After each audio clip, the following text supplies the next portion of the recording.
दोस्तों, कैसे हो? मुझे उम्मीद है कि आप सभी सही हो गए। न्यू अपडेट के साथ मैं आपके सामने फिर हाजिर हो चुके हैं। अगर आप कुवैत में रहते हैं या कुवैत की खबरों से पल पल के लिए अपडेट रहना चाहते हैं तो इस वीडियो को ज़रूर पूरा देखें, क्योंकि मैं आपको इसमें काफ़ी ज़्यादा इंपॉर्टेंट जो है इन्फॉर्मेशन देने वाला हूँ और ये आपकी बहुत ही ज़्यादा काम आने वाली है।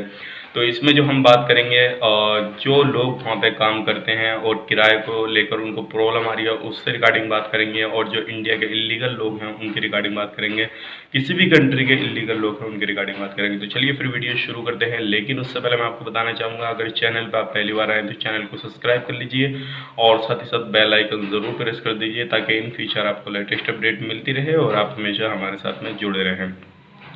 तो सबसे पहले हम बात कर लेते हैं, जो काफ़ी सारे लोग जो हैं वहाँ पर जाने के बाद में जो है जहाँ पे रहते हैं वहाँ पे किराया नहीं दे पा रहे हैं घर का, और उनको जो है निकालने की धमकी दी जाती है। तो अभी ये कानून में बदलाव किया गया है और 3 तरह के लोग पाए जा रहे हैं। एक तो ये है कि जो किराएदार मालिक है वो बोल रहा है कि आप अपनी मर्ज़ी से किराया पे कर दीजिए जितना आप चाहो। दूसरे ये कि उन्होंने कुछ ढील दे दी है, आधा किराया उनसे ले रहे हैं, आधा नहीं ले रहे हैं। तीसरे ये हमें तो हर हाल में किराया आपसे चाहिए ही।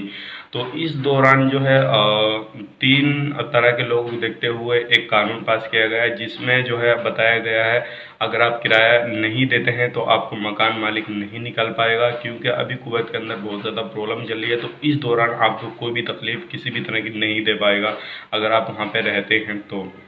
और अगर इस तरह से कोई करता है, आपको मकान से निकालता है बाहर, तो उसके खिलाफ कड़ी कार्रवाई की जाएगी। अगर आपके पास में किराया नहीं है तो आप रह सकते हैं, लेकिन तब तक जब तक नॉर्मल ये सारा कुछ नहीं होता है तब तक आप रह सकते हैं, किसी भी तरह की कोई प्रॉब्लम नहीं है।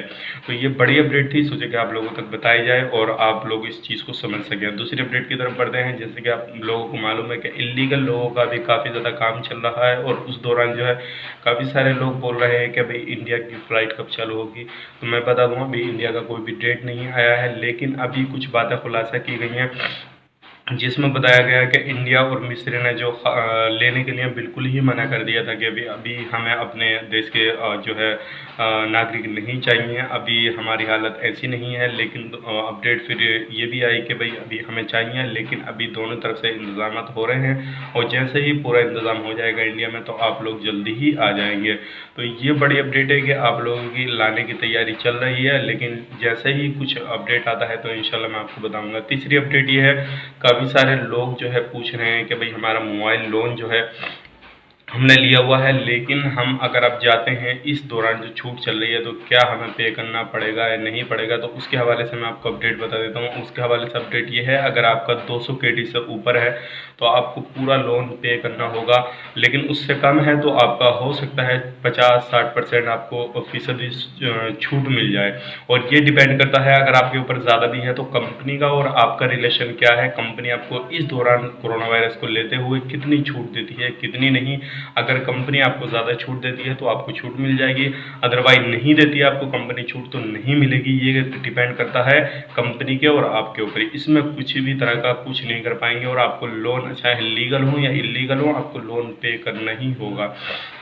तो ये बड़ी अपडेट थी, सोचा कि तीनों अपडेट मैं आपको बता दूं और चीज़ें क्लियर कर दूं, ताकि आप लोग जो कंफ्यूज हैं वो आपकी कंफ्यूजन निकलती रहे और निकल जाए, और जब आप आएँ तो आपको किसी भी तरह की कोई प्रॉब्लम नहीं हो। उम्मीद करता हूँ वीडियो आपको पसंद आई हो, पसंद आए तो लाइक करें, शेयर करें। इसी तरह के अपडेट पाने के लिए हमारे साथ में जुड़े रहें।